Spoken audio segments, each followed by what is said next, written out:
Hi, everyone. We've got a couple more minutes before 5 at this end, and then we can start. I'm just watching you all arrive. It's really cool.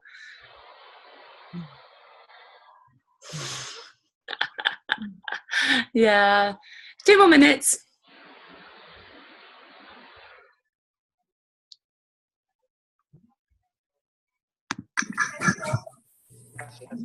She unmuted everyone. Yeah, I just did. Is that a mistake? Yeah, probably. Okay, I'm going to mute you all again. I thought it'd be nice to hear your voices. Hi, I'm hearing your voices. Oh, there's some big groups together. That's really cool. Okay, I'm going to mute you all. I've got the power. Scary. Hey, girls. Bye. Oh, there.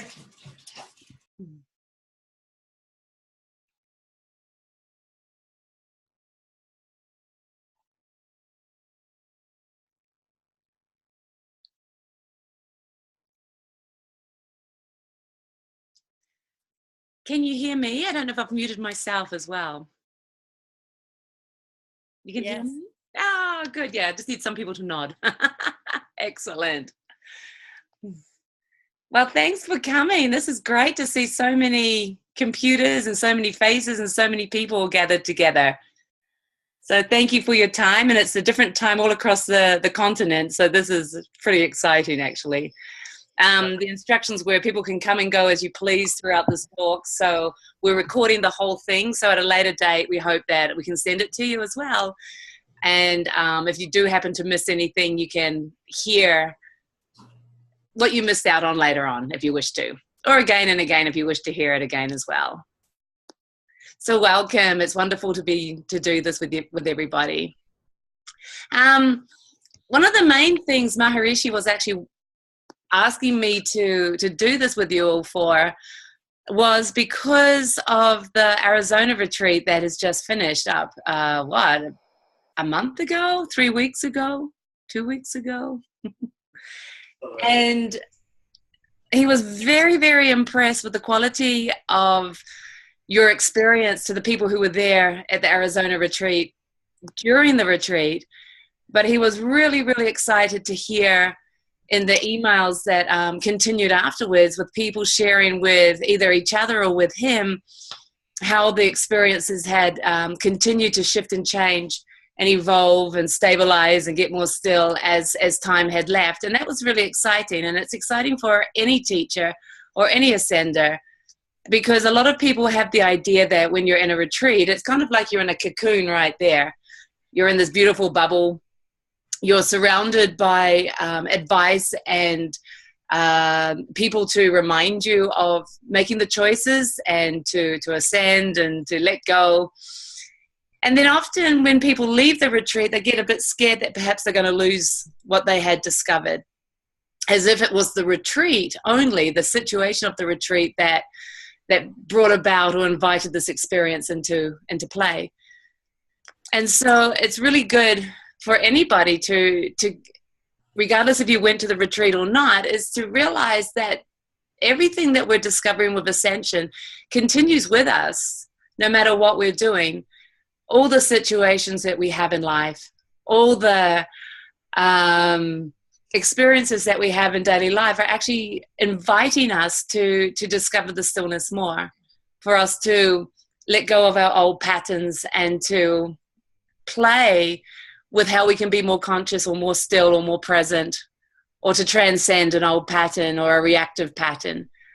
So the retreats are absolutely stunning to give us that invitation into an experience that perhaps we hadn't had before, or to have that experience again that perhaps we had and we wanted or didn't know how to have it again.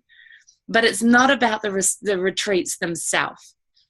The environment nurtures it, but it's your choice, your discoveries, and your playfulness with this present moment that keeps enlivening your journey. What I'm going to do tonight, I've got a few. I wasn't actually at the Arizona retreat, so I actually don't really know what you guys all played with. So I'm kind of like just hoping I can wing it here. No, I've got a list of some of the things that Maharishi, Manu, and perhaps many of the teachers had the students playing with, that you guys were talking about in the meetings and playing with. And I was going to remind everybody about those little homeworks and tweaks first. And then I'd like to open this Zoom call up for people who had already been playing with that to share what it's been like since the Arizona retreat. So that anybody that is on this call and anybody who hadn't gone to the retreat can just hear can be inspired by hearing how people's experiences keep expanding. And I think that's always the key for all of us is that having that inspiration and support around us that reminds us that it is possible.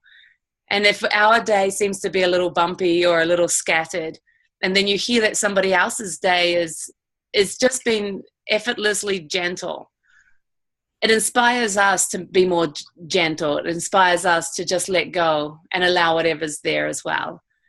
And so the support of hearing like-minded people playing with the same thing, it helps us. It continues to give to us so that we can continue to be reminded as well. This entire dance is constantly being reminded of where my attention is. What have I created as my reality in this moment? What am I just unconsciously reacting to or thinking about? And then that reminder or that inspiration to just become present again and to experience what it's like to rest in this moment and just let that be enough. So having the support, having the large community that exists within North America, and to know that we can do this at any time, be connected and share with each other, is a beautiful way to realize that you're never alone. You're never going backwards, and that every part of our journey is solely for us to keep remembering that the present moment is easy and accessible, and it's just a choice. And then by being reminded, we start to live there more and more and more effortlessly. Okay? So I've got my little notes here. One of the things, I don't know what was the first thing, that the people in the Arizona retreat were invited to play with was to play with being as gentle as possible when introducing the ascension attitudes. Do you guys remember that? All you guys that were at Arizona? Yeah, there's some nods. Yeah. It's a real beautiful one too, for us to always play with, and for people to start retreats with, actually, because it gives you a lot of practice. You have a lot of time to practice this and to share what has been going on for you. And we can always be more gentle. I just finished a weekend in Sacramento, actually, and the entire focus there was on gentleness and acceptance of whatever was. When we ascend, we can sometimes get into the habit of trying to get through our ascension attitudes, trying to make sure we've got them all, in order, as we've been told. Trying to make sure that we get them all within our 20 minutes or our hour that we're sitting down and ascending with. And so what happens when we try our best to do it right, which is wonderful intentions, is that I know for me, maybe it's for you too, that it's very easy that efforting starts to creep in. There's an effort to get through our program. There's an effort to make sure our ascension attitudes are evenly used. All the things we're told. There could be an effort to keep looking at the time and make sure it is exactly 20 minutes or the time frame that we've given ourselves to ascend. And so we start to actually shrink our experience of the infinite by putting these limitations on and trying to make something right, trying to make something happen. And so it's this interesting balance between, yes, being equal with the amount of time spent on each ascension attitude, yes, seeing if they come in order and consciously use them in the order that they naturally grow in. But there's also another part of just being more and more gentle, more allowing. And when you play with that, how gentle you can introduce the ascension attitudes, many things can change in your experience. For me, just playing with gentleness created a lot of clarity, you know, by focusing on just allowing the ascension attitudes to show up, or to be gently introduced into this moment. I started to experience that I was more present to this moment, meaning I wasn't like randomly thinking and then trying to wrench my attention back here to think the ascension attitude. Instead, the gentleness is actually a natural part of ourself. To be present is to be gentle. To have no sense of a me trying to get the ascension attitude right. You actually are dissolving more into this present moment and allowing the presence of this moment to actually be the thing or the consciousness that introduces this ascension attitude. You know, it's really interesting, this journey of ascending, because what we learn in a first sphere is vital information for the first steps of our awakening, of our journey, of our conscious relationship to becoming more present. Vital information. It's taught very, very well. The diagrams that we see over and over again are very visually important for us to understand what's going on.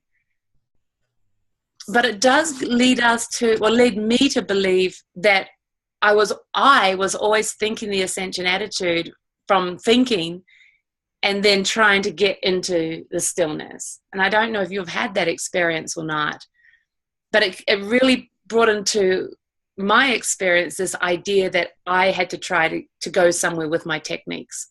My techniques were taking me to the stillness. And that might be your experience for a little while, and that's absolutely fine. But when you're just simply resting in this moment and just playing with being gentle, ascending more gentle, you don't have to concern yourself if you're thinking the ascension attitudes from the surface level of the mind. If the ascension attitudes are taking you to the stillness or not, you don't have to concern yourself if you are leaving the stillness to get an ascension attitude. Just don't even concern yourself about that.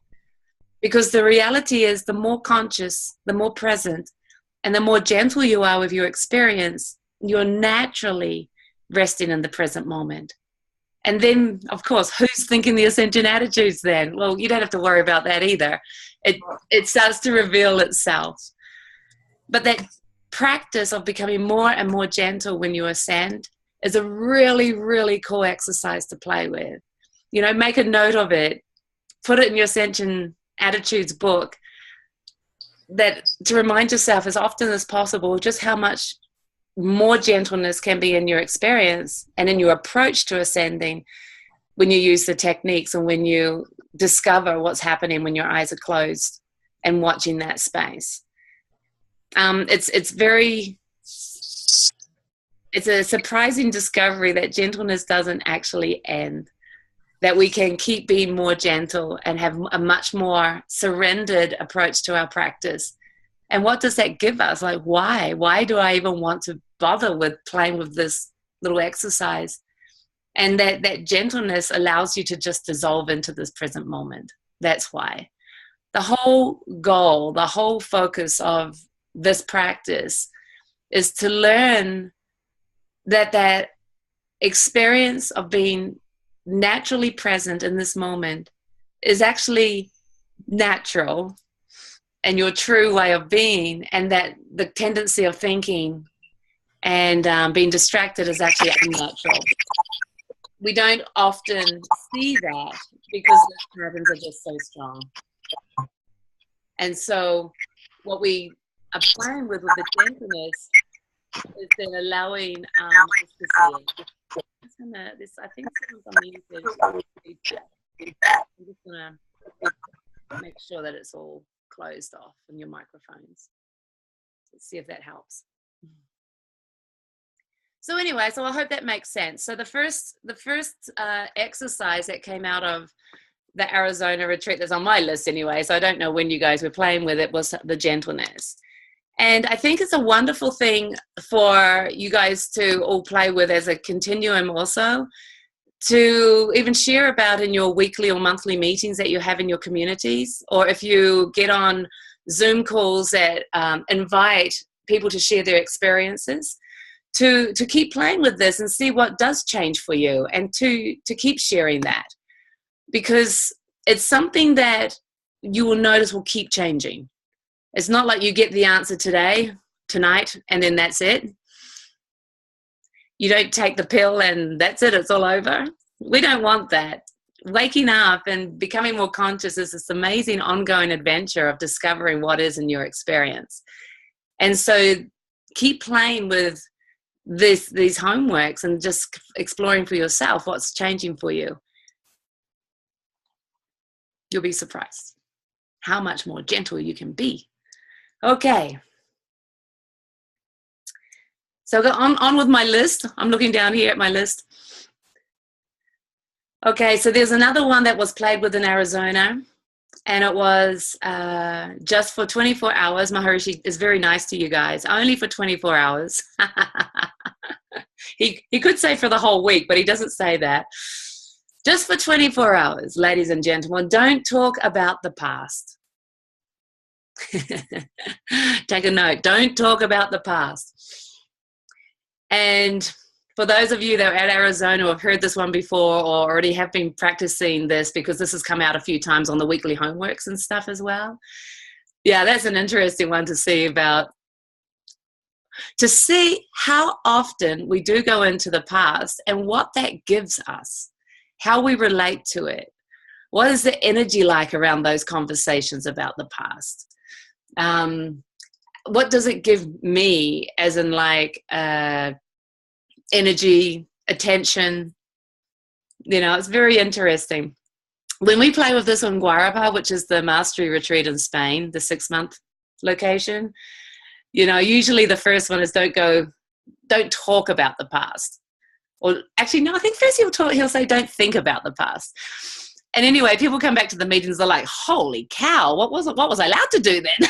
Because people just start to see where the tendencies are. Then he sometimes gives the homework, okay, so now just don't go into the future. You can go into the past, just don't go into the future. And so we seem to be a bit of a mixture here, that some people find it natural, you know, in the most unnatural way, but we call it natural, that we naturally seem to go into the past more, or we naturally seem to go into the future more, either in our thoughts or in our conversations. And I see that in the meetings when people share, there seems to be a bit of a 50-50 thing going on here. And it's fascinating because just by practicing this, just for one day, it's very surprising to see just where we put our attention. You know, of course, it's not something that you're going to you keep doing forever, because, you know, just to hold general conversations, we do go backwards and forwards in time. But you start to see just how conditioned, that word again, conditioned, we are, habitualized, falling into programs and patterns to do these things.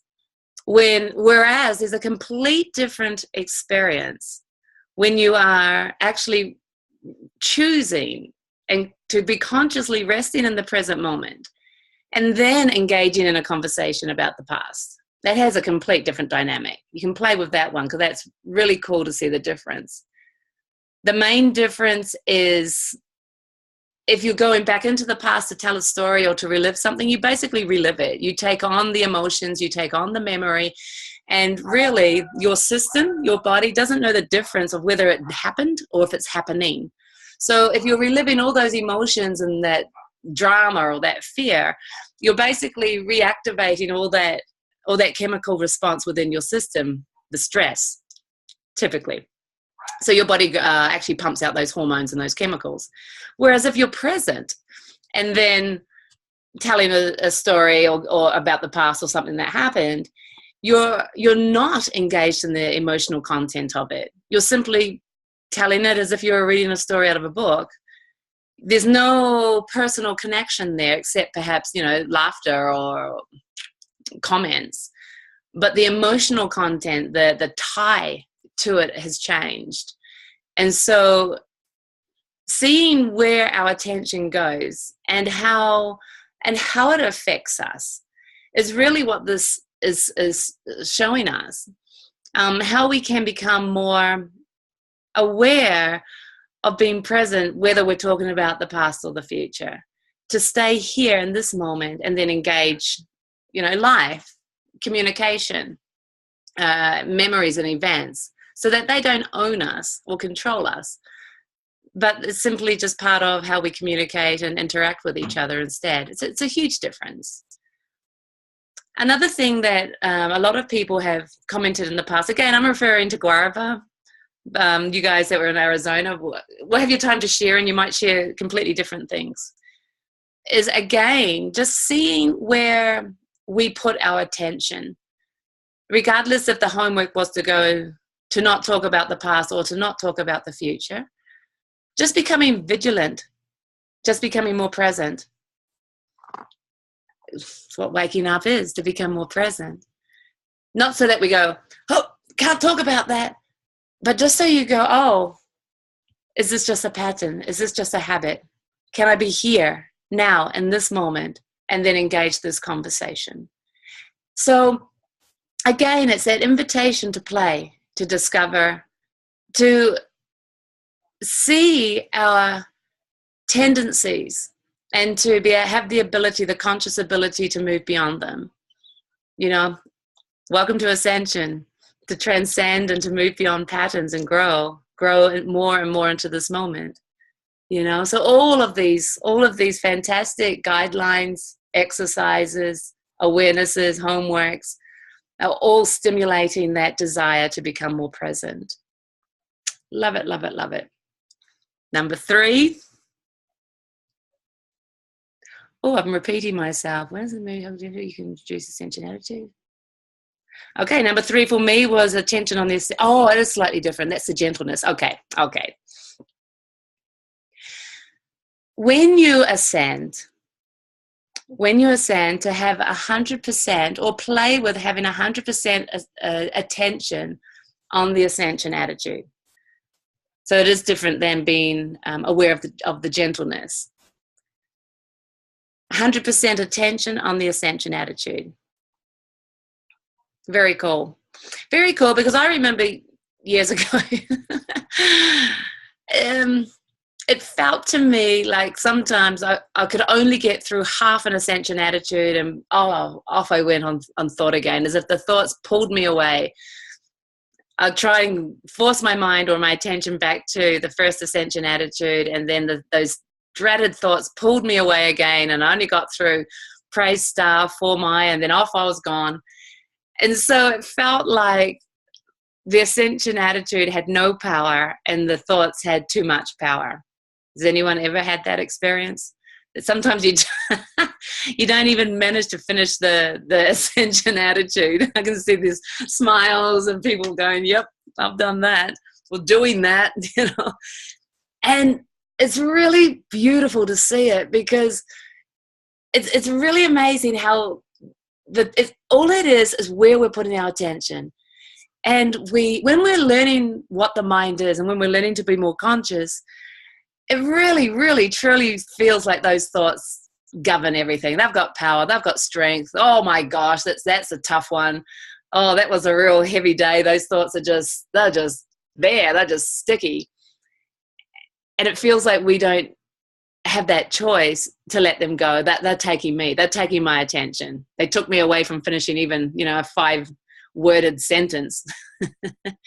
And so this little homework, this little exercise is playing with putting all your attention on the ascension attitude as you think it, and then as you let it go. Both are very, very important as you let it go as well. Straight away, what does that invoke?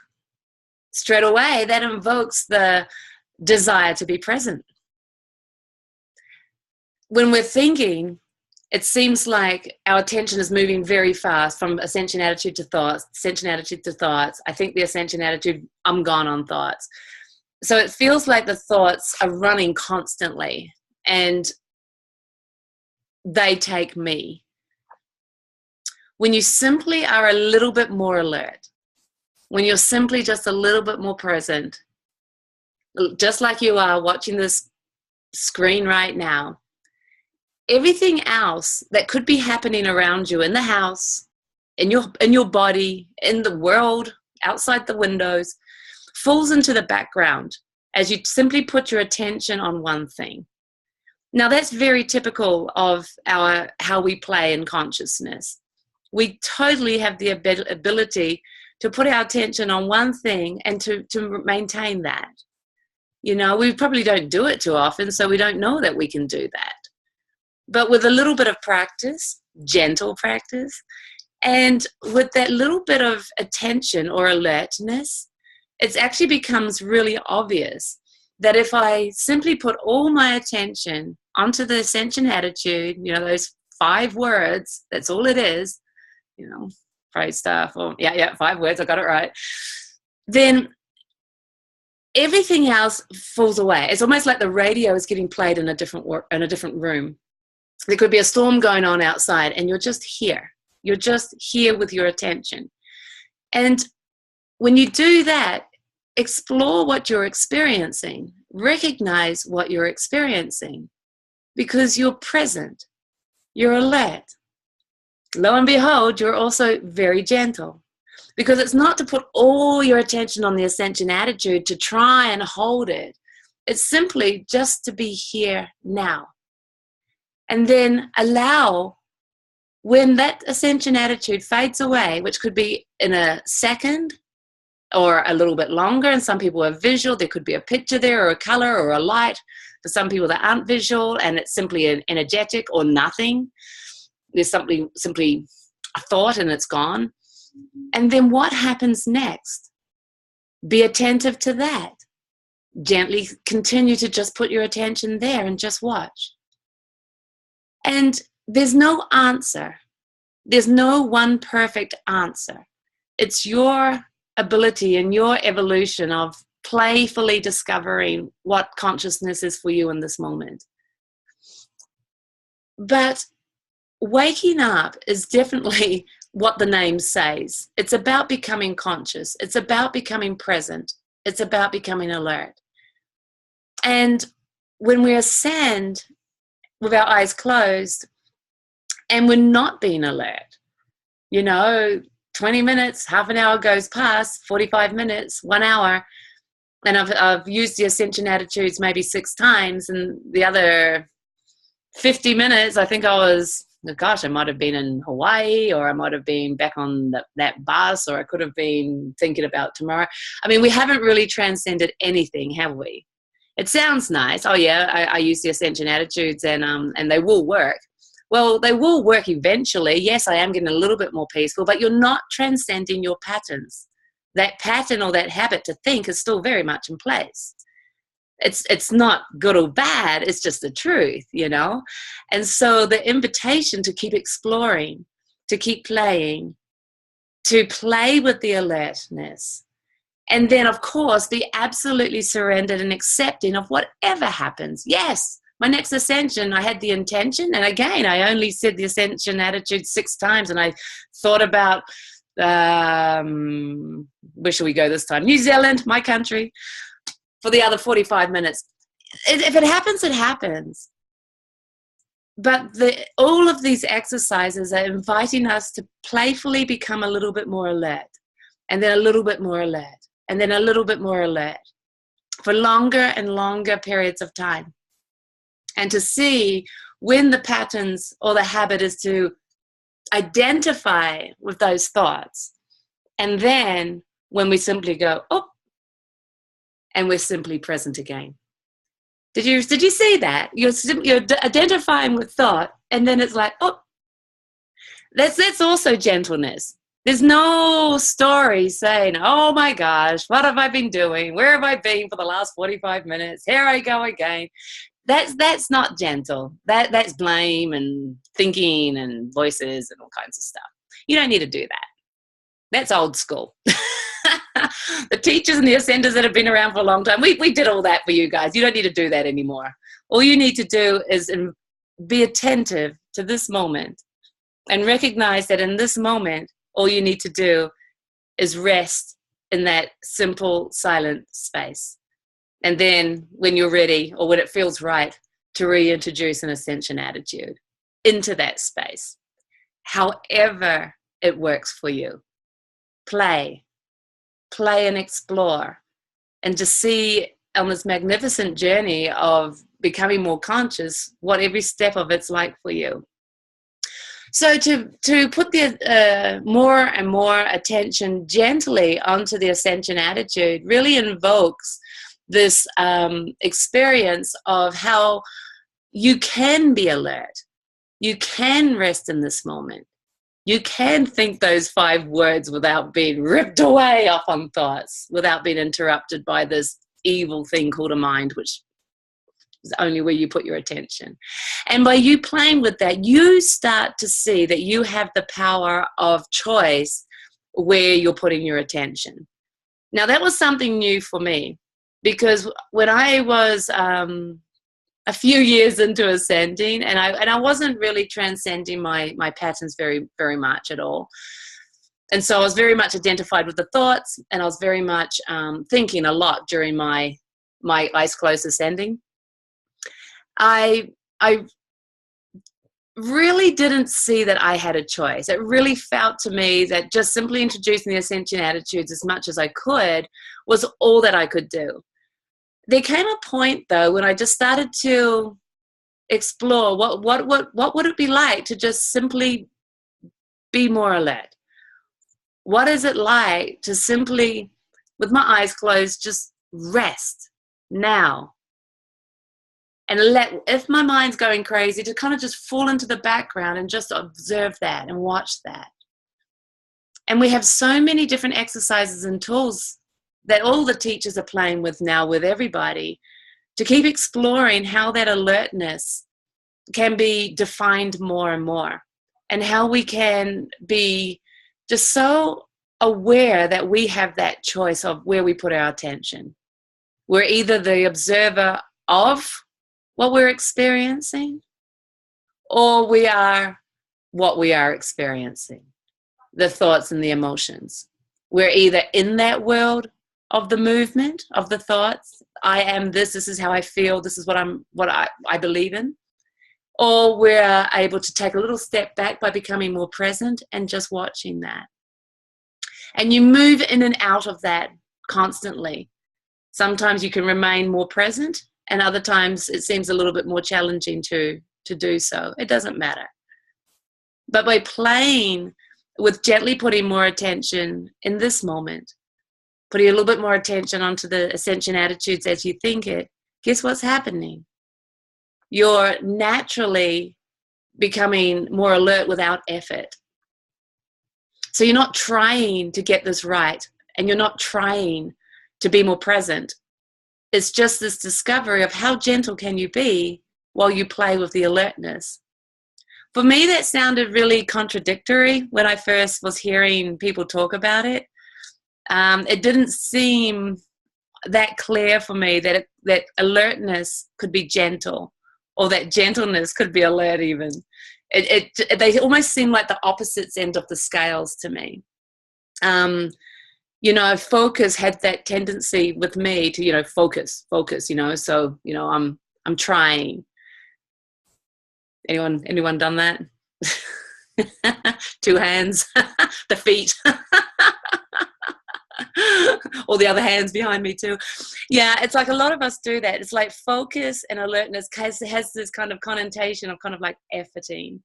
And so what you're being invited here to do is really play with that balance of letting go of the efforting to focus, letting go of the efforting to be alert. And it's natural, it's absolutely natural to simply be conscious, to simply be alert without effort. As natural as it is for you to be looking at the screen or at the people in the room around you, it's natural to be present and to be alert. We complicate it, and then we close our eyes, and we have this goal of having a good ascension, or to try to be more still, and we complicate it and add all this efforting and trying involved. And so it's recognizing that we don't need to do that. Again, it comes back to that gentleness. How much more gentle can I be? How much more attention can I just effortlessly and gently put on the ascension attitudes? You can see how these exercises are kind of all molding together, aren't they? Coming back from different angles to the same thing ultimately. The list. All right. Oh, this is a good one.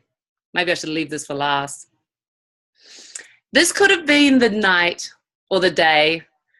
I started getting emails. I wasn't at Arizona. I started getting emails going, holy cow, we just had the best meeting ever, and everyone's on fire. Everyone's playing. People who are at Arizona probably can remember which meeting this was. The invitation was to ascend. Imagine it was to ascend as if you were ascending for humanity. Ascend as if you're ascending for others. I think all of us come to ascension, the majority of us come to ascension hoping to change something about ourselves, hoping to get a little bit more peace for me, hoping to distress a little bit of my stress, hoping to heal a little bit of what I need healing. So there's this huge tendency of doing this practice for my experience and for me. What am I getting out of it? And how do I see my results? How do I see my growth? So it can be very self-consuming with good intentions, but very much about the me. And what's really beautiful about this little exercise was to break down that idea that I do this for me, or to allow people to have a different experience. Or what is it like when you close your eyes and ascend and you're not trying to get anything out of it? You're not trying to do it right. You're not trying to get the right experience back. I'm not trying to hold on to my stillness, but instead it's a gift. Use the ascension attitudes to give away to the stillness with this intention that it's affecting other people and helping them somehow. So I'm not going to talk too much more about that, because once I stop talking, I'd like to hear from you guys, because I think this was the meeting, or the time in the retreat where it really sort of started to take off, when people got really excited about how they were ascending. Again, these are things that, if you're keeping notes of this, to keep playing with and to keep sharing with your community or your teachers, or in your weekly meetings. What is it like? What are you continuing to explore and experience with these really cool tools? The other thing I would like to say about this one, though, is when the ultimate goal of ascension or of this practice is to dissolve our limitations of what we believe is ourself and our own patterns, and to experience this oneness.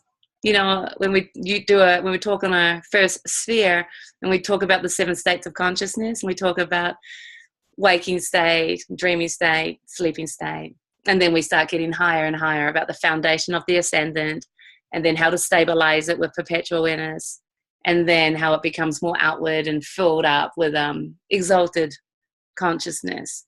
And then number 7 goes on the board, and it says unity, or unified ascendant consciousness. Or some people might say unified perpetual ascendant consciousness. It's a really big word, isn't it? And a big concept, this whole idea of oneness.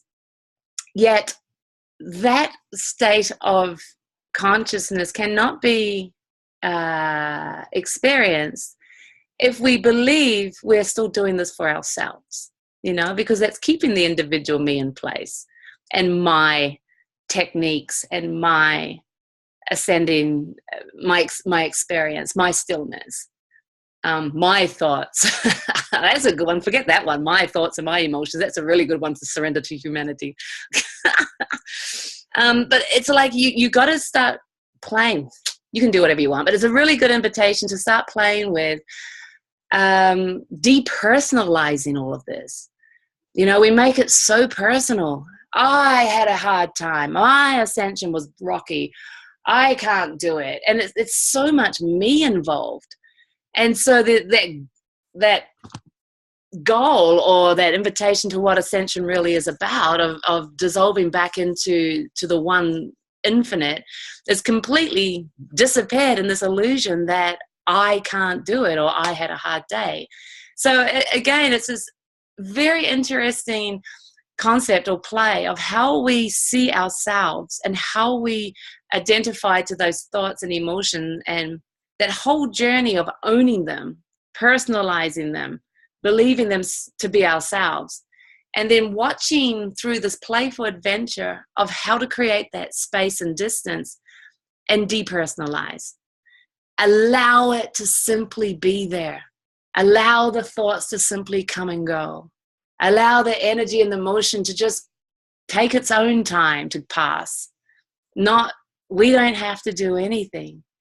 And the more we create that distance in that space, we recognize that it's not about me. It's about us as this whole. And with this beautiful intention of simply ascending for the greater good, or for humanity, or for the cosmos, or for the universe, it's like a giving back, a surrender of this individual journey, or this individualness, this individual self, surrendering that idea into giving. And in giving it all away, guess what happens? That space starts to become acknowledged more. The ability to rest in this moment becomes more obvious. And it's not that individual me starts to fade. And that's how you start to move in and out of that dance called unity. Like that whole persona that we've created through concepts and thought and patterns can start dissolving. So everything that you've heard on the first spheres, and everything you've been guided with the teachers around you in your communities, is so doable to you. You know, we all have the ability through this amazing practice, which is so direct and simple, to actually learn to be resting in this present moment and to dissolve that individual idea of ourselves, and to recognize how every thought, feeling, and action is actually not our own, and that we can be living in this complete union and harmony with everything, without barriers or ideas of separation. So this back to the homework. So this beautiful little homework here of ascending for others, ascending for humanity. Just have that intention. You don't have to do anything with it. None of this you have to try and do or get right. It's simply play with it and see what happens.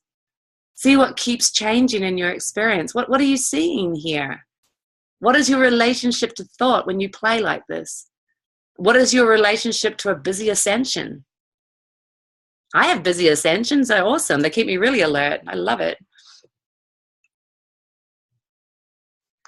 Okay, number 4 or 5. I've lost count. I didn't put the numbers down. Okay. Oh, this is always one that makes us think about it. It's like, uh-oh. How we do one thing is how we do all things. I love it when Maharishi gives us this one, because it's always like, really? I didn't like doing the dishes. Does that mean I don't like doing everything? Okay, yeah. How we do one thing is how we do all things. And it's the difference between being 98% full on or 100% full on. It's a great, great, great, great, great little homework there. I think usually this is when he tells the story, and the people who are in Arizona will correct me if I get it completely wrong. And this is usually when he tells the story about being in a relationship. Nod if I'm on the right track. Shake your head if I'm completely off. There's some nods. Okay, I'm going for it. Let's see if this is what Maharishi said. Imagine if you're in a relationship. You guys, some of you guys sitting here are, some of you guys sitting here aren't. It doesn't matter. Imagine if your partner comes home and goes, honey, I'm 98% in. I'm 98%. That means I'm almost all the way in. Aren't we happy? You'd probably look at your partner and go, what? What do you mean? Hang on, let's sit down and have a talk about this. So there's a huge difference between conceptually being a little bit of a door open out the back so we can run away if we don't like it, or just saying, I'm all in, no matter what. Another analogy Maharishi likes to use too is McDonald's. Did he use that one in Arizona? Okay. See, or let's do let's stick with McDonald's, it's easier. So if you decide you're not going to eat McDonald's for a month, for some of you that might be easy, for some of you that might be hard. Every time you drive around town and you're hungry, you won't even notice McDonald's because you've already said for a month you're not going to eat there. If you are 90% sure you're not going to eat McDonald's for a month, then you're driving around town and you'll see McDonald's, you go, ooh, no. Well, maybe. No. I said I wouldn't. Well, just once. No. What about just a half burger? Just a half burger. Yeah, it's nice and quick. It'll be fine. Yeah, I'll just do that. Something like that. Anyway, basically, the thought process in the mind is not totally surrendered and is looking for a sneaky way to kind of justify why it could be possible. So 100% in means that you just don't have that thought process. It just doesn't exist. You don't even see McDonald's. You don't smell McDonald's. You don't yearn for it. You don't care. It's just not in your awareness. It's just not there. 100% in for a relationship means that you can have tons of friends of the opposite sex, but there's never, ever a compromise there. Never. Why? Because you're 100% into your relationship. 100% into your practice, see where we're going now, means that no matter what, you are dedicated to your practice. So that brings us back to, we have to start being a little bit individual here. We all have different lives. We all have different commitments, but you can still be full on. You can be 100% playful with all the homeworks we've got through so far. The gentleness, the alertness, the giving your ascending for humanity, the 24, don't go back and talk for the last, don't talk about the past for the last 24 hours. You can be 100% committed to playing consciously. You can be 100% committed.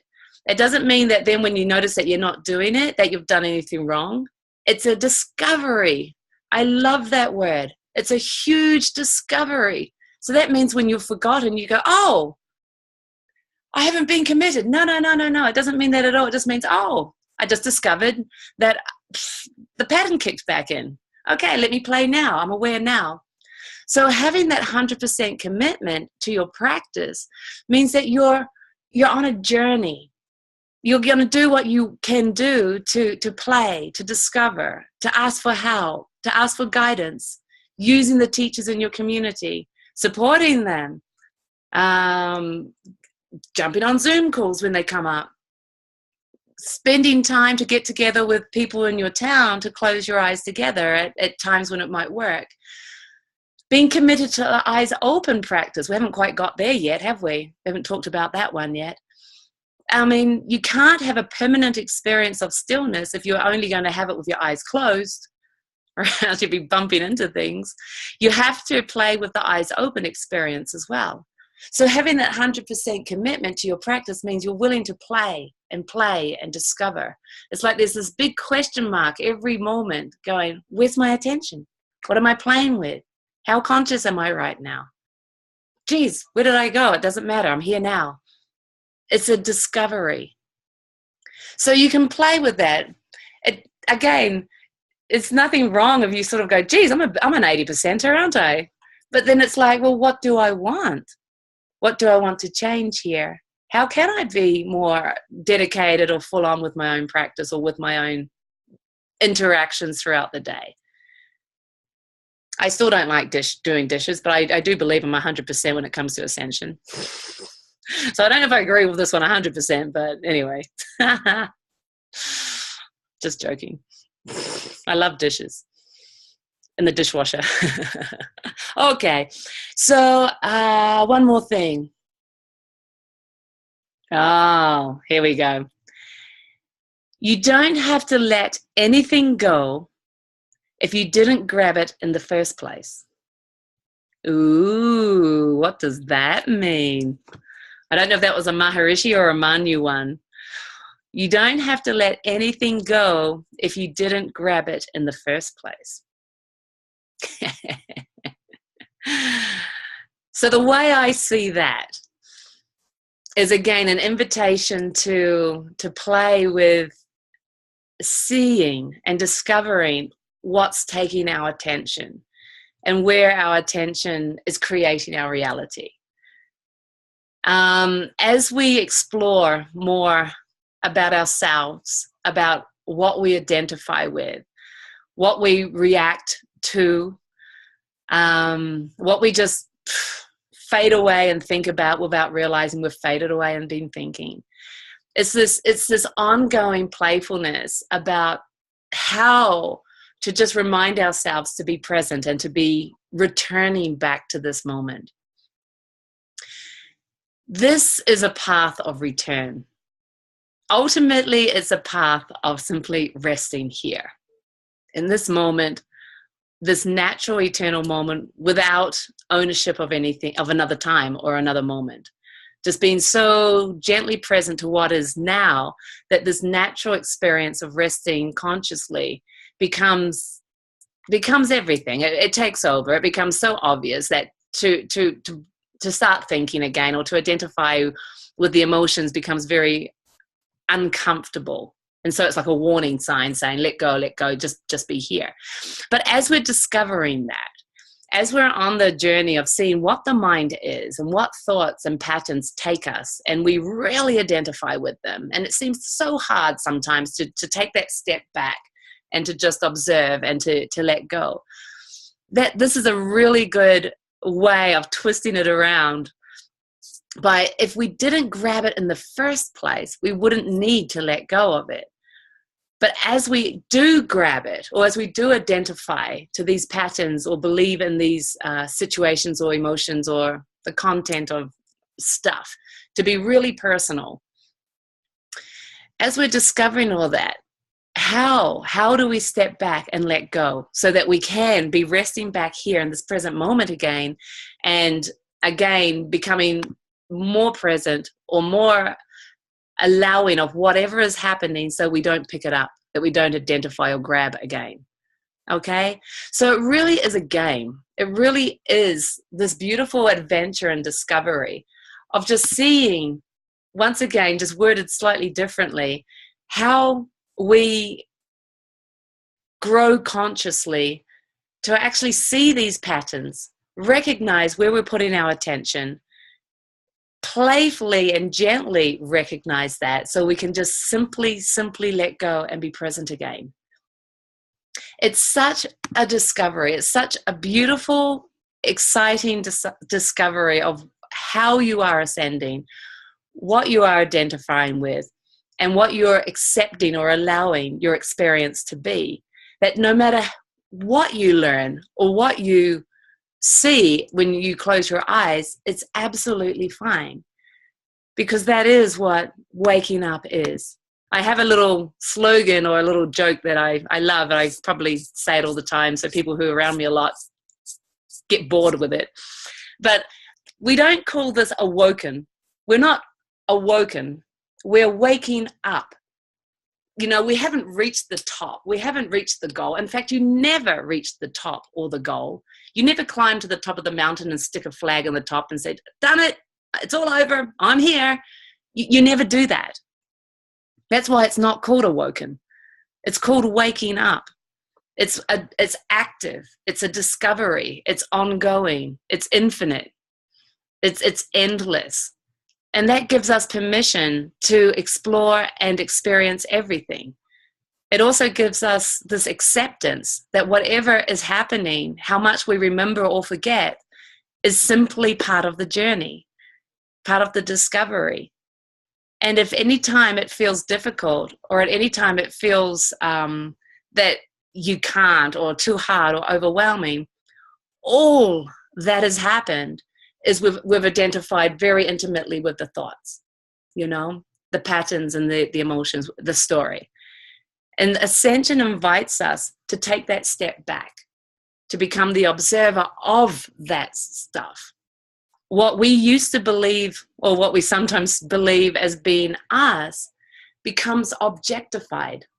Oh, that's a good word, objectified. So that it's external to the watcher, external to us watching that.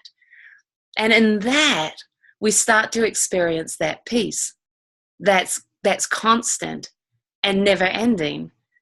So all of these invitations, all of these little games and homeworks and invitations, exercises are fantastic for us to keep playing with different ways of exploring this and exploring, who am I in this moment? Am I the movement, the thoughts, the story? Am I deeply attached to that? Or now, because I've been playing with this practice and I know I have a choice, I play with putting 100% attention on my technique and allow that story to become objective, so that I can start to play with that space and start playing with resting in this moment and seeing what that's like.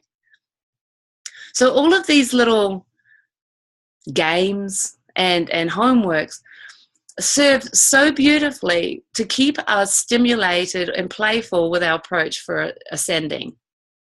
They keep us enticed into discovering the stillness, hopeful that we can, and they keep us, well, for me, yearning to keep closing my eyes, honoring why I close my eyes, committed to closing my eyes regardless of what happens, and exploring and playing with my experience. So I said that I hadn't talked much about the eyes open practice. I just want to do a little bit about that. I don't know. I haven't got it on my list. So I don't know if that got talked about in Arizona. And then I'd like to hear from you guys. So anyway, the eyes are open. Only because I often hear people say, I can't do it, or I do it differently from the eyes closed practice, or I don't know what I'm doing. These are the things that I hear. So I just wanted to share a little bit with you guys about the eyes open practice, just to hopefully make things less complicated. The eyes closed practice can be easier in the fact that when you close your eyes and you're just playing with the alertness, you've lost one of your senses, right? So there's no sight except what you're visually looking at with your eyes closed, you know, into that space and into that alertness. But you're not like seeing your surroundings. Well, I don't know about you. I don't when I close my eyes. And so when the eyes open, it feels like we can be more distracted because of the sight. And so I thought I had to do something different with sight. So when I was learning to stabilize my experience of the stillness and learning how to rest more and more in that space, the eyes closed became super easy for me. That was easy to play with the alertness and to be present and to see thoughts and let them go. That was just easy for me. And the eyes open was horrible. It was so complicated. I was trying as hard as possible to make the trees merge and to see light and to try and see auras and see something. Like, what was this ascendant I was supposed to be looking for? Has anyone done that? Was that just me alone? Whoop, looks like it's just me. Oh, there's a few hands. Thank God. Thank you. Thank you. So I made it really complicated, thinking I had to see something. The same that you do with the eyes closed. Very gentle, very effortless, to simply become aware of where the attention's going into thought and movement, or if it's coming back into being present. The same as when you open your eyes and you move about your day. It has nothing to do with what you see. You might see things, you might not. So don't worry about that. It's about, with your eyes open, walking down the street, are you thinking or not? Are you present? With the eyes open as you're cooking dinner, are you thinking about something, you're distracted, or are you present? See how simple this is? When you're driving the car and you're driving down the street, are you thinking or are you present? It's exactly the same. Again, we objectify the thoughts, the emotion, the feeling of contrast. We allow it to be external and to kind of fade away as if it's in the other room, and we put more attention into just being present. Now, however you start to change in your experience, however things start to change for you, just keep talking to teachers about it, because it's very fun. But at the same time, for some people, it's completely natural and almost so simple that we overlook how it is just to be present. And then just how exciting, I guess could be a word. Alive would be my choice of word. Alive. It is simply to be resting in the present moment with your eyes open, enjoying everything that this world has to offer us in this moment. So your relationship to the world, to thought, to sounds, to your busyness, to your activities, completely changes by being present, simply because you're not thinking. Because the mind chatter that's telling you there's too much or too little, you're overwhelmed, there's too much to do today, I'm running out of time, all that kind of stuff that stresses us out during our daily life. See those patterns. And simply, while you're doing whatever you're doing, with your eyes open, allow yourself to be present. Play with that. That's the eyes open practice. It's, again, seeing the stuff that we think about, that we listen to, that we believe, that we identify with. So it has nothing primarily to do with your senses. They may heighten and do funny things at certain times, but that all comes and goes too. The hearing or the sight may change in moments, but that comes and goes. That's nothing to put too much attention to. But your attention to time, your attention to what you're thinking about with your eyes open as you go through your day, that's important. Because that's the difference between having a good day, a fluid day, being free, or being completely conditioned to those old patterns again and again and again.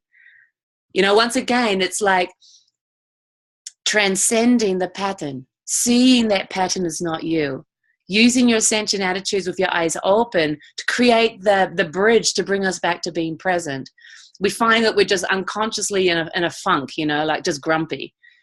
Praise. My goodness.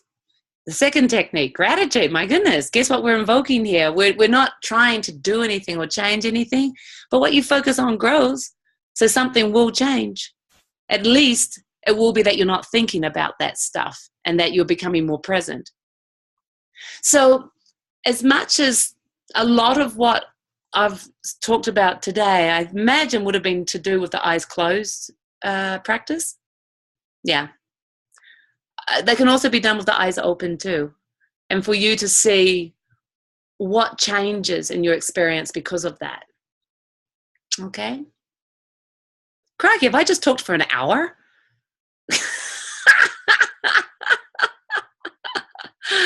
I'm not shy. Well, I'm on a computer, so I'm normally really quiet and really shy.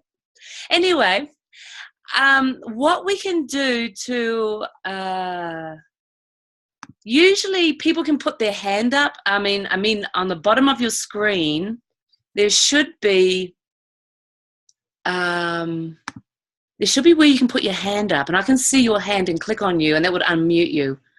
Where does that share screen? Oh, it could be this one, chat.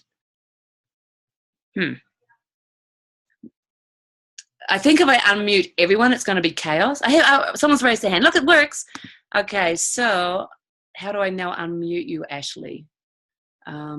Where's Ashley? Lower hand and unmute. Okay, Ashley, you've got the floor. You got anything you want to share with everybody?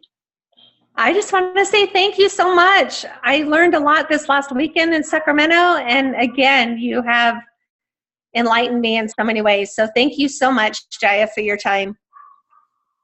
Yay, thanks, Ashley. Thank you. So many faces on my screen, I didn't see who it was, and I clicked on speaker, and I went, oh my God, it's Ashley. And for anyone else that wants to raise their hand, you just click the more button, and then it's on there. Okay, cool. Is Okay, there anything else you wanted to share, or that's just what you wanted to say? that's all I want to say. This is just such an amazing practice, and I love the way that you said discover today in so many different things, because I was putting forth effort, a lot of effort, and now I'm starting to discover more. So again, thank you so much, Jaya. Thank you. Thank you, honey. See you soon, I hope. Yeah, we can do this more often. That'd be great. Okay, does anybody else want to share? I get it on my screen that you've got your hand up, and then I can, oh, there we go. All right, this is fun. Now let me see where this hand is. Sorry, I'm getting used to this. Oh, I've clicked on the wrong thing. Wait. I can't find your hands. Who wanted to? You might have to click on it again. I don't know what I did. Can you hear me? Oh, who's that? It's Rodasi. Oh, hello. Hi. It was my hand, I think. I put my hand up. Cool. Okay, so I just have continued to play with attentiveness since Arizona. And, with eyes open and closed, both, which has been so awesome. And Maharishi, I think, did say in Arizona to play with some of this stuff with eyes open as well as closed. But it's never fails that just hearing it again, Jaya, just brings back a degree of gentleness and ease that I'm so appreciative of, in daily life with the busyness. And I said something at the retreat before we all left about how easy it is to think that, now the retreat is ending, or now my mastery course is ending, or now I'm up from ascension. And so some experience has to change when really it doesn't. So I just feel like you've just kind of taken that up another notch for me tonight. Here, the girls are still up with me, and I've been playing, the baby's been on and off my lap this whole time, and it's just felt like really easy and really fluid. Whereas at another point in time, prior to the Arizona retreat, it could feel more choppy, just being a mom and having these experiences with the girls, and instead of just allowing and just staying attentive and allow, which is what you've told me a couple of times since I had the baby. So I just wanted to thank you for that, and just say what an awesome experience for us to all join here. Thank you. Thank you, Radasi. I think it might be easier, if I can't do the hand raising thing, that you just unmute yourself as you wish to speak, and we'll just try and do it gently one at a time. Is that possible? Can you unmute yourself, or do I have that control? Yeah, people can unmute themselves, Jaya. Okay, great. Who wants to go next?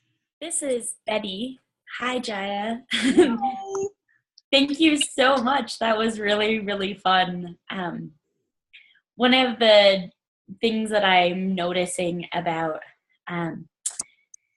hearing information from different people is that while the information is still the same, right? Those were such wonderful reminders of what we played with in Arizona, and yet your take on them and your the way that you shared your experience just deepens the experience for me. And what I'm really realizing is that the more that I let go of the old programming, the more that I just allow things to dissolve. Things are dissolving that I didn't even realize dissolve. Like, I didn't even know it was a program until I realized I'm not doing it. And it's so cool because there's just no effort. I'm not trying to let go of things. It's just sort of, I'm like, oh, why did I used to do that in this situation? I'm not doing that today. That's interesting. But what's really, really cool is that what I'm finding is that the more that I let go of who I thought I was, or what I thought was who I am, the more my true self is actually emerging. And so the more I let go of me,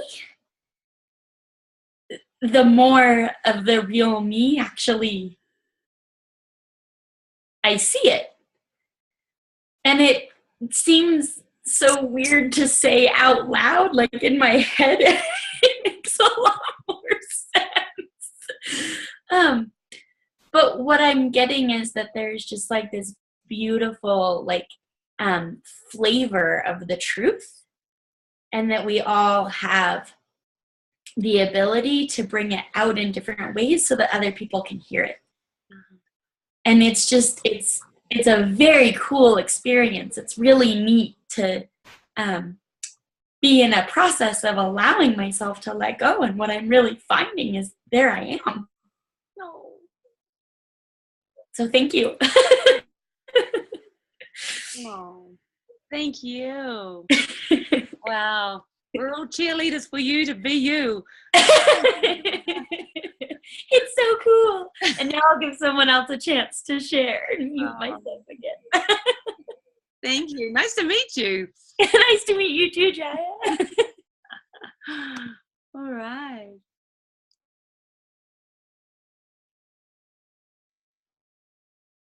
Anyone else?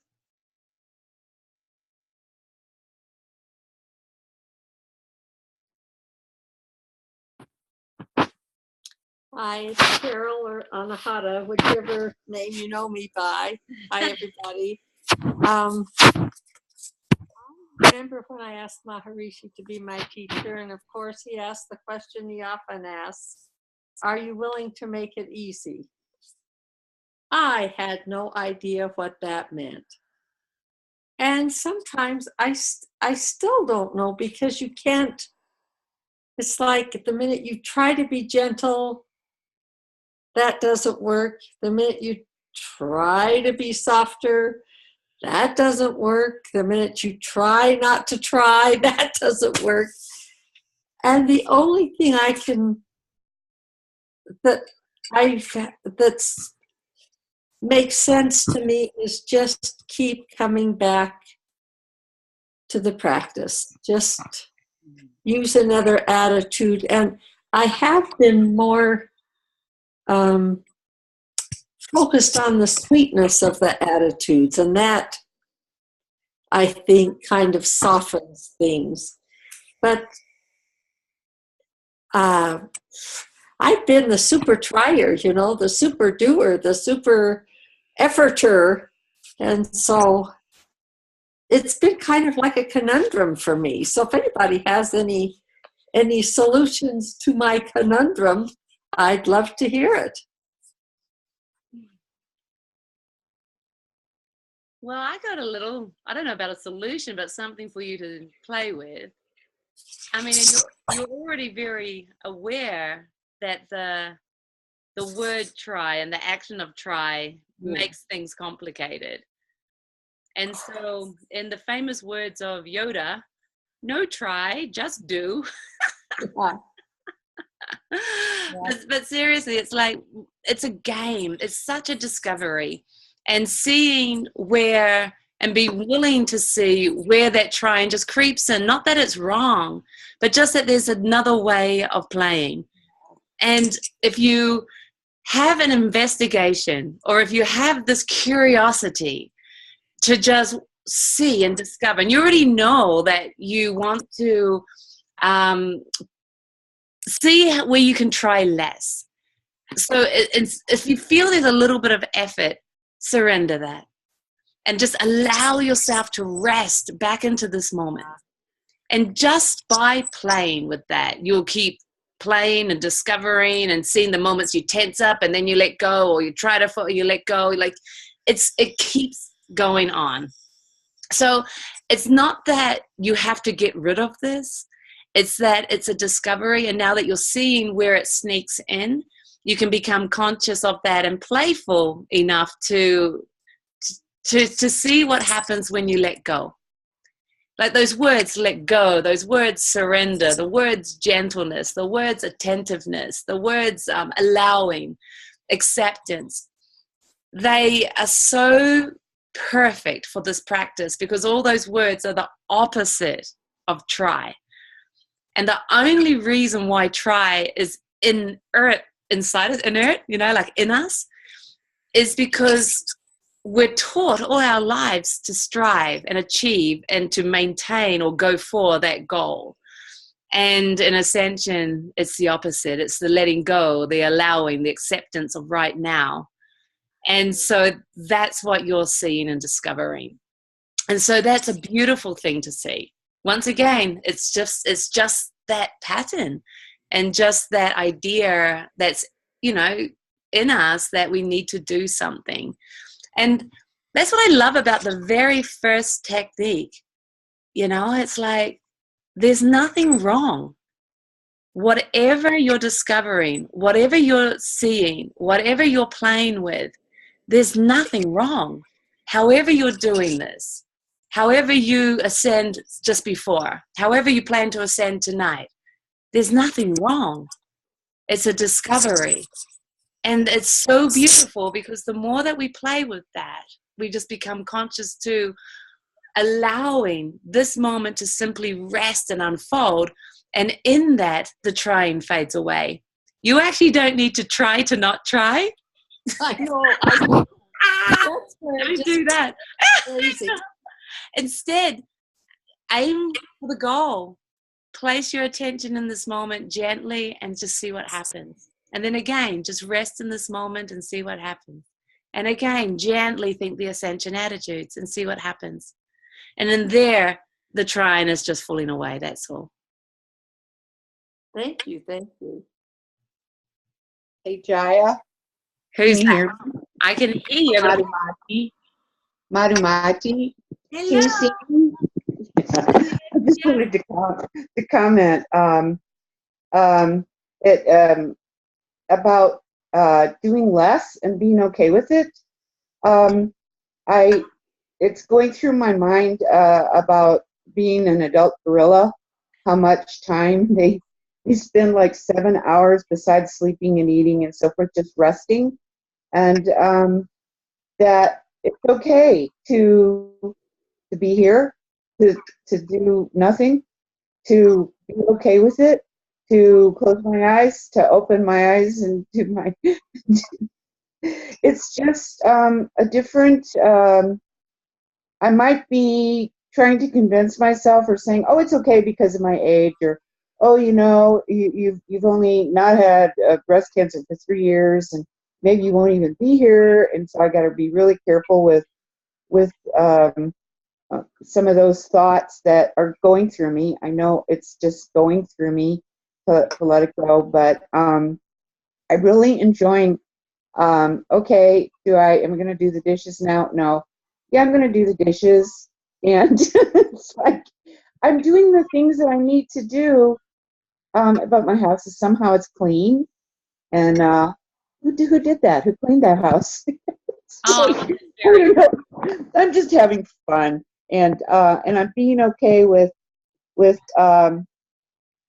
not having to be some big producer boomer, you know, make everything perfect, and you know, it's more of it's like an unfolding, and so life is just sweet and calm and like that. Thank you. I love you so much, Jaya. I'm so glad to see you on here.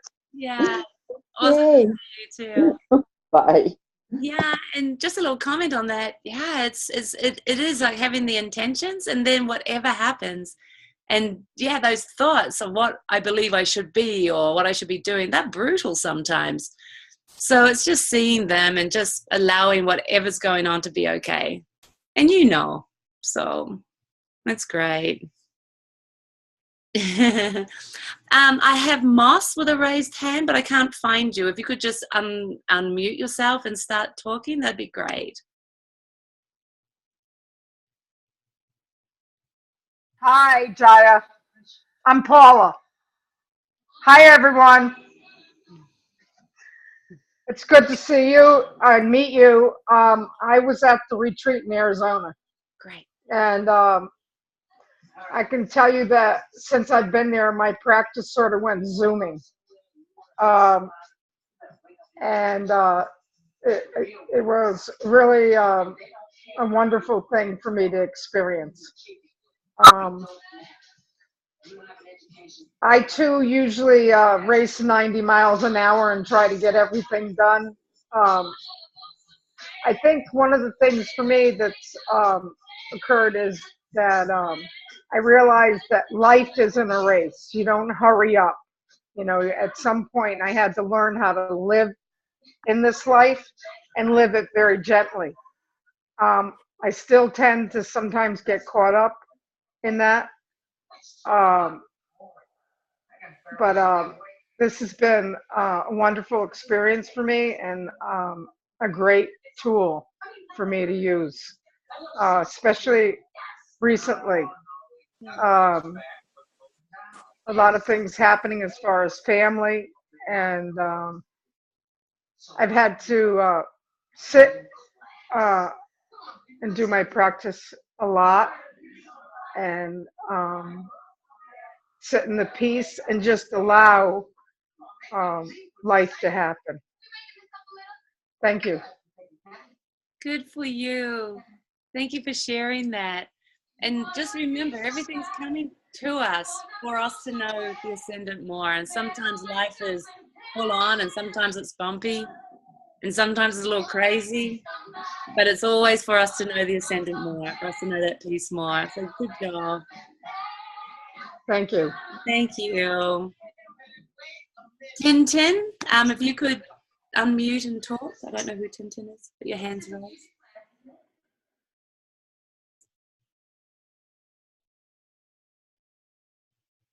Calling Tintin.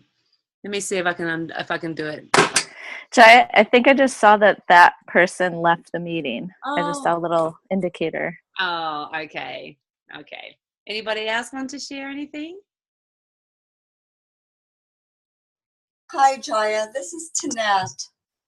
Hi, Tanette. I'm going to try and get my video started here. Hi. I just wanted to mention my gratitude to everyone here. I've been ascending for over a year now with Varuna Ashaya in British Columbia, Canada. So I'm calling from Canada. And I wanted to recognize and express my gratitude with the notes that I wrote from what you said today. To be gentle, be aware, are you present or thinking? Those are the two questions that really stood out for me to determine during my practice where I am, and to objectify the thought and emotions to be more external and put it in the other room. I love that. Thank you so much.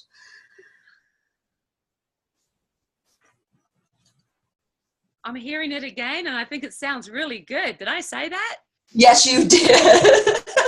That's really good advice. and about being with our eyes open, to be resting and alive with eyes open. You know, those are just very, very short instructions and guidance that I really feel. So I wanted to share that. I will put that into action in my practice. Wow, that's great. Thanks for sharing that. Oh, one more thing. There was another part where you said about, I just have to go back to it here. I just absolutely loved it. It's about being 100% committed and how that creates the yearning. And I wanted to agree with you. I have this yearning and commitment, and the honoring of that practice is just really heartfelt for me. So thank you, and meeting everybody here. This is the first time I've seen this many ascendants in one place. Isn't it great? It's amazing. Aloha. Aloha from Canada. That's awesome. That's right. Spend a lot of time in Hawaii, so I'm so moved and deeply grateful that this Zoom meeting happened. Thank you. Thank you. Wow. Tintin, you're back. You can jump on, unmic yourself, and speak if you wish. Oh, Tintin. I didn't know my name was Tintin. Oh, sorry. I'm just reading it as it comes up. I got disconnected. I was Shiva Dev and I came back as Tintin. Magic, pure magic. Yeah. Hi, Jaya. Hi, so good to see you. Great to see you. Yeah, I wanted to share that it's just, for me, it's this gentle remembering, just simply, gently coming back to where the body is, where I am with what I am. A little bit, I'm noticing, I love what Maharishi said the first day, which was we were there to master attention. And I find a little bit where my attention and alertness needs to heighten is when I'm alone in the house. When there's someone to engage, it's like, it's easier to be here. And then when you're alone slicing carrots or washing dishes, it's like easier to like go autopilot. And I'm catching that. It's just like remembering to just be with the carrots, be where my body is. And it's lovely, it's beautiful. And I noticed my universe is giving me these like gentle little accidents when I'm out. Like I banged my head yesterday, and it was like I was walking under the chicken coop, and it's like a little bit shorter ceiling. So it's like the second that I banged my head is like I came back in the body because I was thinking. It was beautiful. It's like it's happened a few times, and it's just like, boop, like, come on, come back right here where the body is. So wanted to share that. It's beautiful. I love it.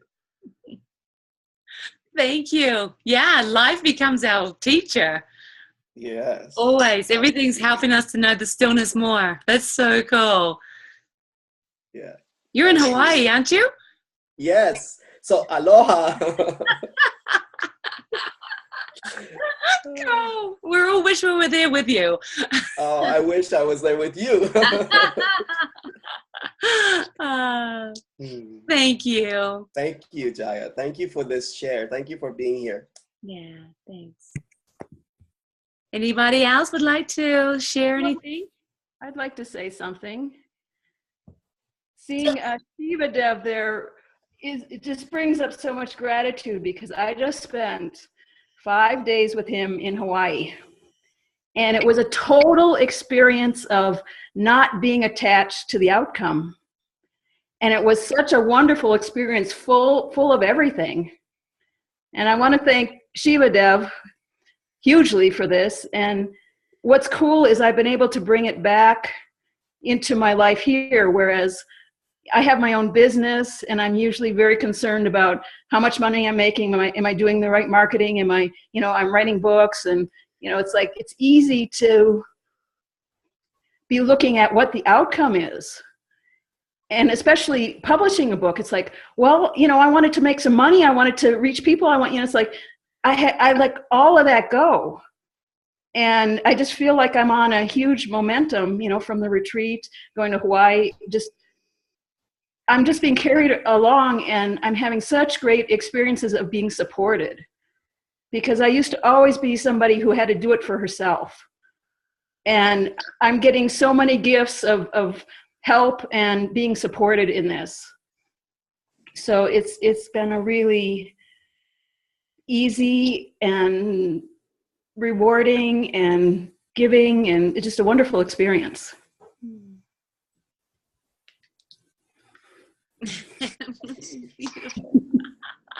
Very cool. Thank you. Can't wait to read your book. Probably published this fall. Wow. Cool. I look at Carrie. You got your hand up. You can speak. Hi, Jaya. Hi there. I just wanted to just share a little bit that as one of the people helping to organize the Arizona retreat, it was the smoothest yet that I've ever experienced in the team and getting things ready and just how the event just totally flowed. And you know, and then this past weekend, I was involved with a group of our Canadian teachers, myself, Devarati, Brahma, Shanta Devi. We just finished a 3-day retreat just outside of London, Ontario.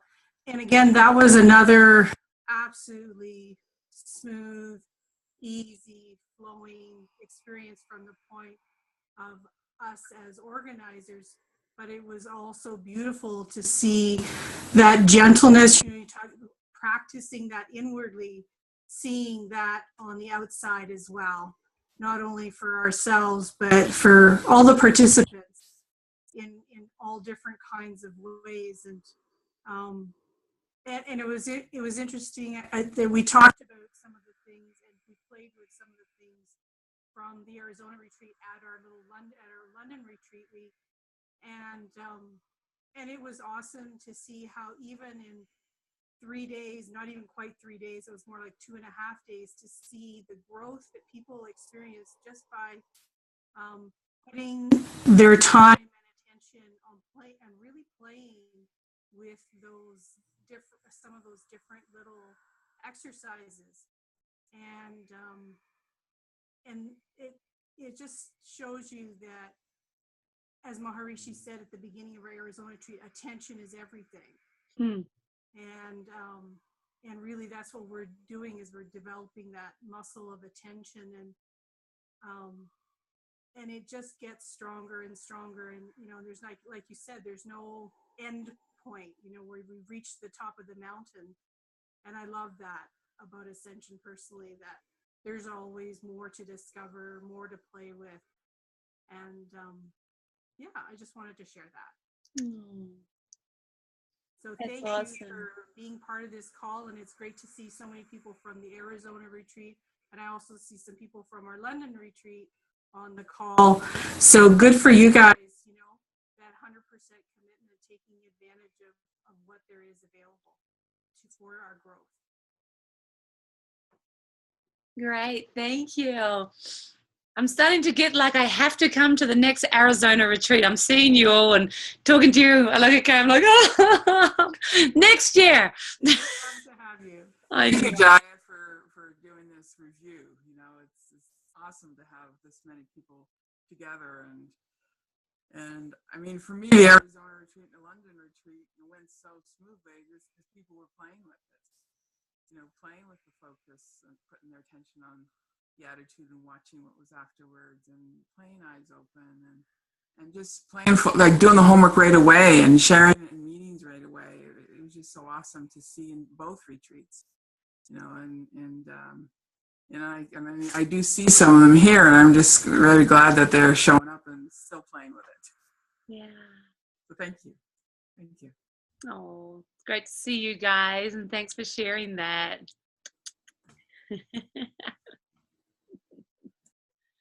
So some of the, oh, hang on. So we have somebody else who wants to talk. Avalokiteshvara, you can just unmute, please. Just a second, Jaya. I've been trying to wave at you for a while. So No, there she is. No. Okay. Go ahead, Tom. Hi, Danielle. Hi, Jaya. Hi, honey. It's good to see you. Thank you. I just want to tell you thank you, because hearing you talk tonight calmed me down. Yeah. So, thank you. Oh. You know how we were just talking about 98% versus 100%, Danielle?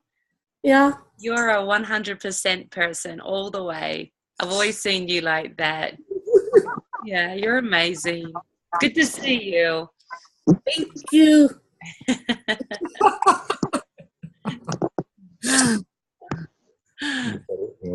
Done. Okay.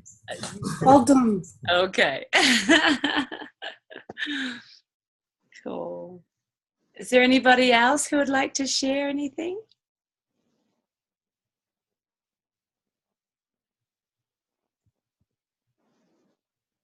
I would. It's Dorani.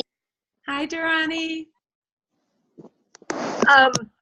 I just wanted to share how important I think it is. I wasn't at this Arizona retreat, but the part about ascending for humanity, I mean, I've heard that in other locations, including Guairapa, and it has been such a big element of my life over the last few months that I just wanted to acknowledge that and acknowledge my gratitude for that.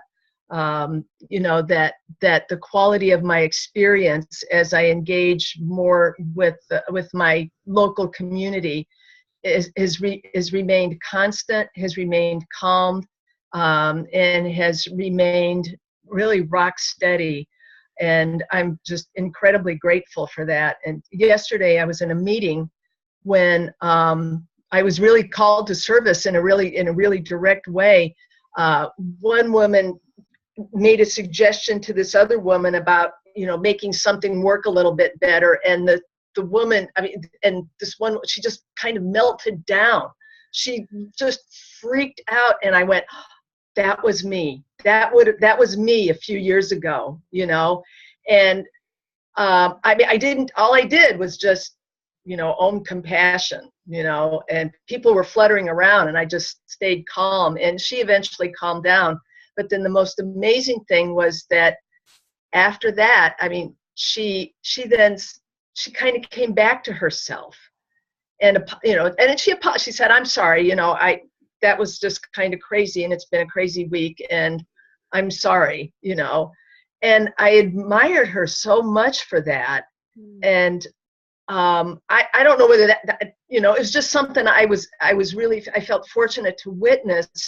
And I don't know whether I had any part to play in it at all, except for being there and own compassioning at the time. But it just, this whole notion of this is not just for me. I mean, it gets me so out of the way and allows grace to come through, you know, not even through me, this body. It's just there for me, you know, to connect with the grace. And that's been an incredible gift. And I just thank you, you know, I thank this practice, and I thank you for, you know, and my ascending community for existing in this world at this time. You know, I don't know what my life would be like without it. Yeah. Thanks, Dharani. You're welcome. Good to see you. Yeah, great to see you. But you know what? It's a great point that you were sharing too, of just how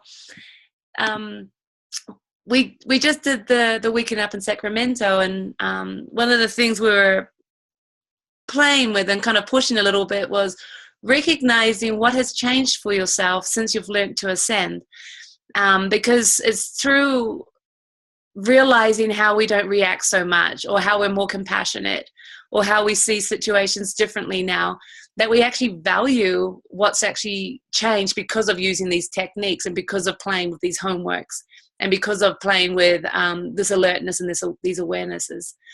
And so sometimes it's beautiful to actually, you know, look back in a sense, but to see in hindsight where we were and where we are now, to recognize the growth and the expansion of ourselves.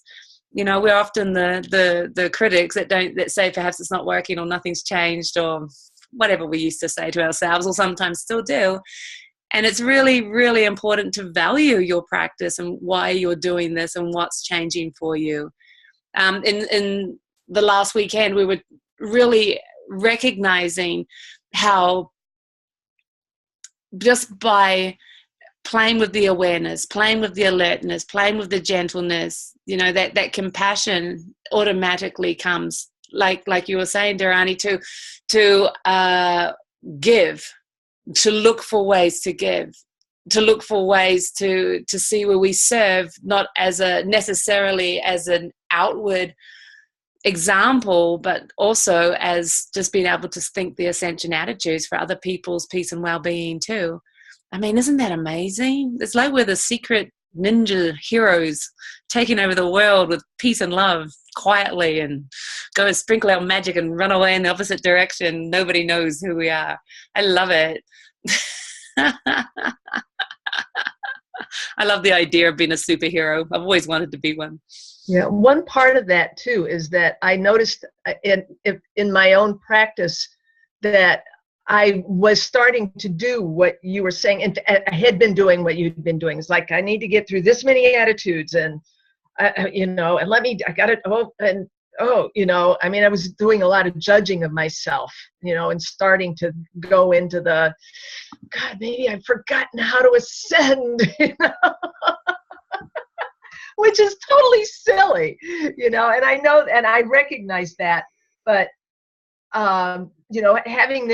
having a community to come to get that reflection back, and even if it's an ascending community, or just out there in the world that goes, oh honey, no, you're on the right track, it's okay, and like you said, it's the path of return. God, that gives me such confidence and hope, and relief. I'm a champion returner. And relief. It's like, oh, thank goodness I can keep returning. Wait, the silence isn't going anywhere? Excellent. I can keep coming back. I know. All right. I'm going to mute now. Okay. Thank Love you. Anyone else want to share anything? I do, part 80. I couldn't hear Dave Roddy and Loka Kari, so please forgive me if I repeat what they said. And and pertinent to this conversation about ascending for humanity was so evident to me in the retreat in Arizona, because there was greater ease in everything, including in the meetings. There was this full-on participation, and everyone showed up, and the sharing was incredible and so alive and so enriching and so present. And there were 100 people, drama-free, just celebrating being there together, focusing on peace. And this call too, it took you, Jaya, to offer this opportunity to us, but here's this amazing community showing up and sharing freely and joyfully and from the heart. And this, more than anything else to me, is absolute proof of the pudding in the moment of the power of our practice in community, in the broadest possible sense. Not because our intention is to necessarily make it possible, but our intention is to show up holding the ascendant, and this is just the natural outcome. That's all I have to say. And that was beautiful. Thank you. Hi, Colorado. Oh, wish you were here. We can see the mountains today, Jaya. There's mountains in Colorado, really? She's kidding you. No. I have to tell you, when Jaya was here, the mountains were totally invisible. So we took her up to the mountains to show her the mountains, and the clouds were so thick, she was in the mountains and could not see the mountains. I don't believe they exist. I think they keep photoshopping the photos they send me. I just have to come back. Yes. Anything else you want to say before I mute? We love you, Jaya. Thank you for this. Thank you. Love you guys. You can't see him, but Avi's here too. Oh, hi. Hi. Okay, I'm muting. Okay. Anyone else? Please just unmute and talk.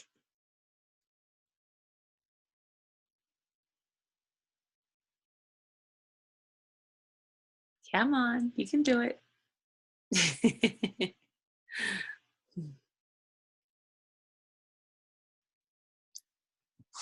So then, if nobody else wants to speak, I'll just say a few things and then round up a little bit. How long have we been going for? Okay, that's quite good actually.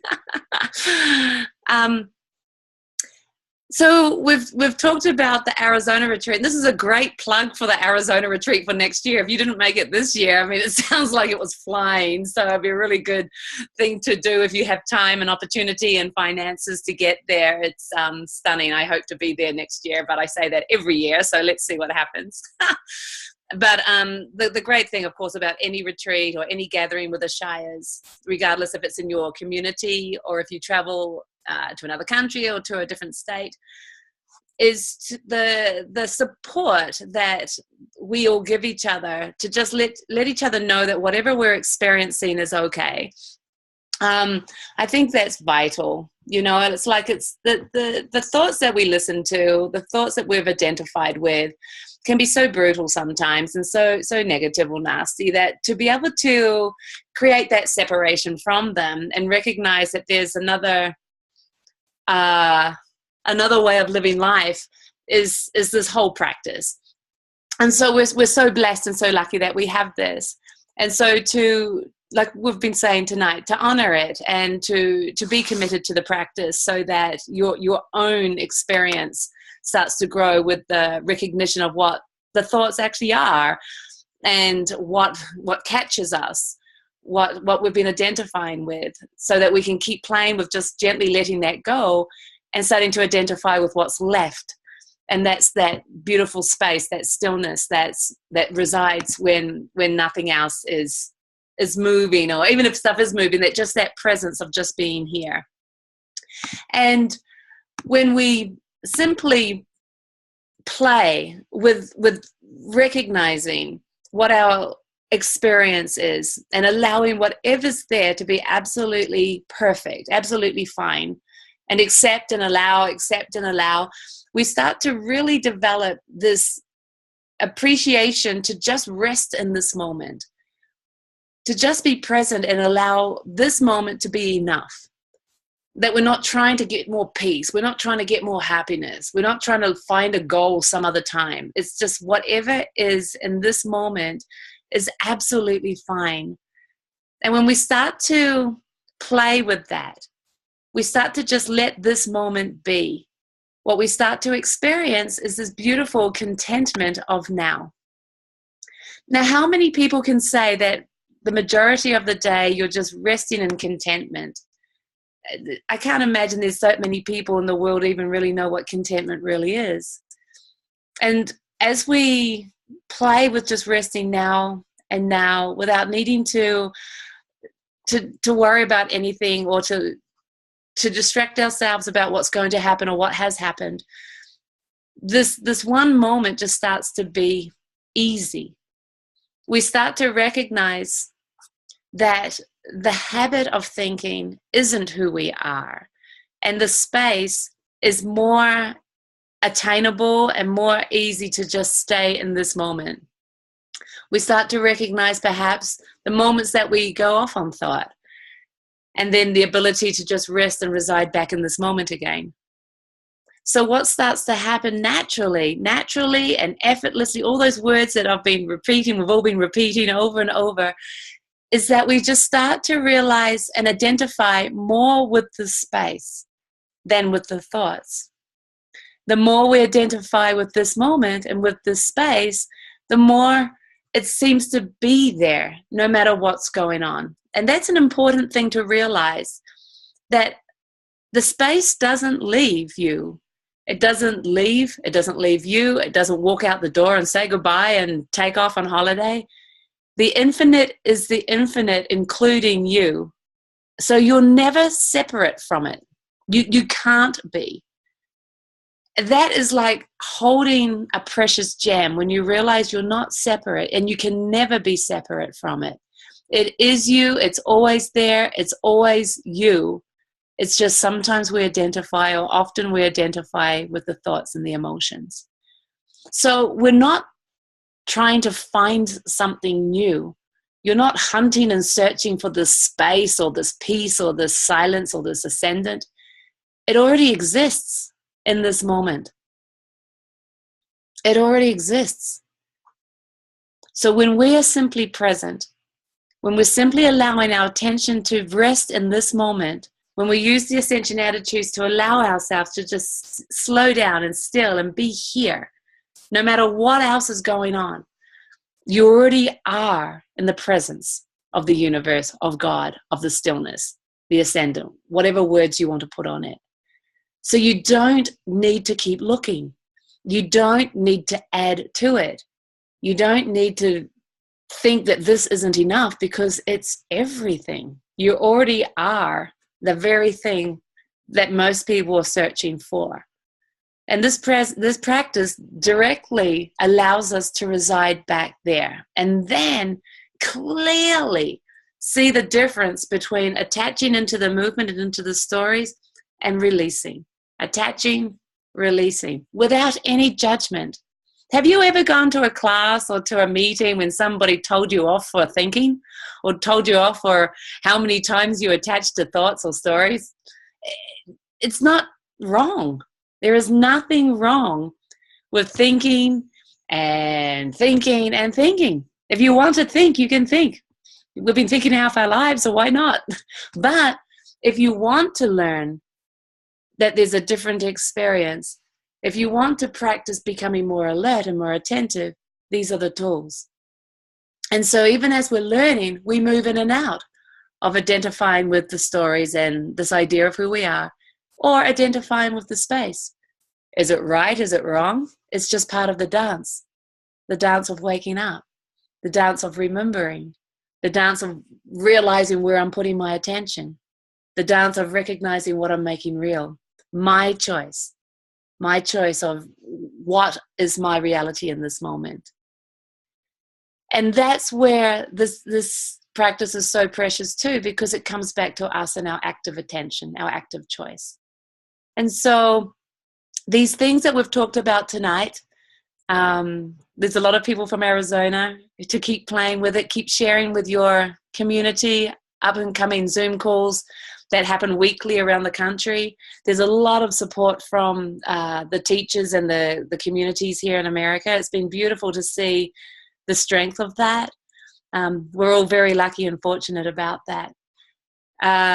Registration for Arizona opens in August next year. No, this year. What month are we in? Oh, it's this year. You can start registering again. Don't miss out. It fills up very fast. I'm giving you a little plug. And the dates next year are April 5th to the 15th. So put that in your calendar, and do not work during that week. Go to Arizona. You know, and whatever works. You know, sometimes we can, sometimes we can't. Sometimes it feels like we miss out. Sometimes it feels like, you know, we're a bit sad if we can't make it to places. But our journey is always supported. You know, like we were talking about the 100% commitment. There's so much that supports our growth, and the teachers and the teaching that's willing to support us keep walking forward and exploring and playing, and never to stay in a plateau or to help us out of the plateau if we feel we're there. And so it all magically works out perfectly in its own time, you know. So, but if you want to jump into Arizona for next year, it does. It fills up very quickly now. Actually, for the last few years, it fills up, and there's always been a waiting list. So a little plug for that. And of course, hopefully I see people in Spain this year, next year, the coming years as well. So I want to wrap up by just saying a huge thank you for doing this. As a few people have been leaving, they've been leaving comments saying, please, let's do this again. Let's see if we can do this again. It'll be great to just keep pulling the continent of ascenders together, and for everybody to realize you're not alone. You can come in and out of the Zoom call. We've recorded it, so I'm going to try and work out how to send it to someone who knows how to send out a big file. I think I've got some people in mind who I'll be communicating with to help me with that. And just to keep asking for help, being supported and moving forward in your practice. It's worth everything. I'm pretty sure you already know that because you're participating here. And the most important thing is just how easy it is. Keep it easy, keep it uncomplicated, and just do it. This practice is your birthright, recognizing who you truly are and how you can just dissolve into this amazing world that we live in this beautiful life and flavor of who you are. So we all celebrate your beauty and your uniqueness, as well as your passion to know who you are. So thank you, everybody. It's been a great pleasure to be here with you all. Thank you, Jaya. Thank you. Thank you. Thanks, Jaya. Thanks, Jaya. Thank you, Jaya. Thank you, Jaya. Thank Thank you. Gracias, Jaya. Gracias. Thank you, Jaya. Okay, we'll see you later. See you later. Adios. Thank you. Thank you. Bye-bye. Bye-bye. Adios. I think it says we speak, we show up. Oh, she's got the mic open. Yeah, the mic's open. I unmuted us. All right, I'm gonna go now. Adios. Te amo. Ti amo. Once I hang up, I think it hangs up for everybody. So one big wave. Everyone wave. Hello from San Diego. Phoenix, San Diego. Florida. All around the world.